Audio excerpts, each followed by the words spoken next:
Tadinya saya membahas tentang sejarah perkembangan komputer, dan saya kasih koma dulu di situ.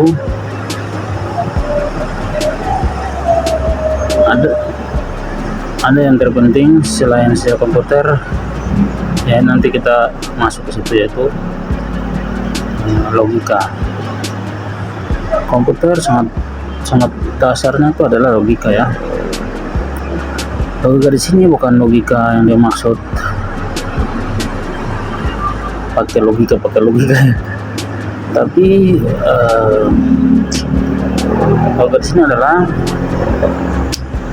kita memahami bagaimana logikanya komputer, udah.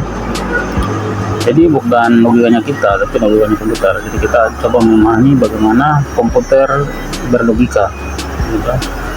Jadi kita mengikuti cara berlogikanya komputer, gitu.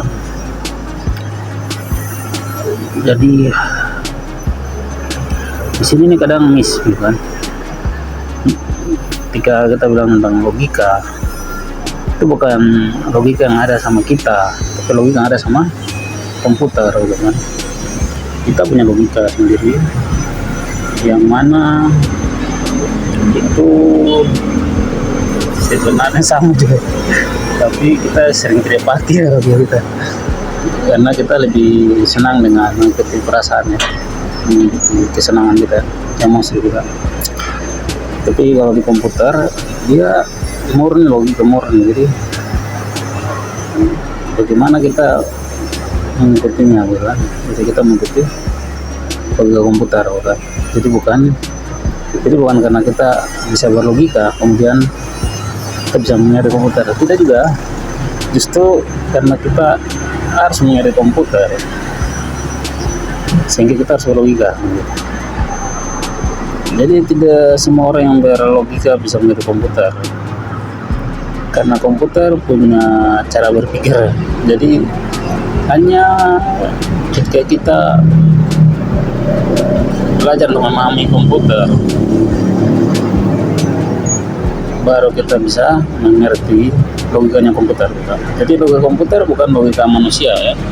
Sebenarnya sama sih, tapi kalau istilah sekarang namanya lebih strict artinya salah benarnya itu lebih jelas, gitu kan. Tidak di tengah-tengah, gitu kan, atau ambigu, gitu. Nah, itu yang membuat kalau mengikuti logika komputer itu tidak ada ambigu. Salah dan benar harus dipisahkan, ya kan, alurnya, gitu. Jadi ketika kita coba untuk menggunakan komputer, berarti kita memang harus tidak menggunakan perasaan, kita harus ikut bagaimana dia alur logikanya, gitu. Itu sedikit sharing saja.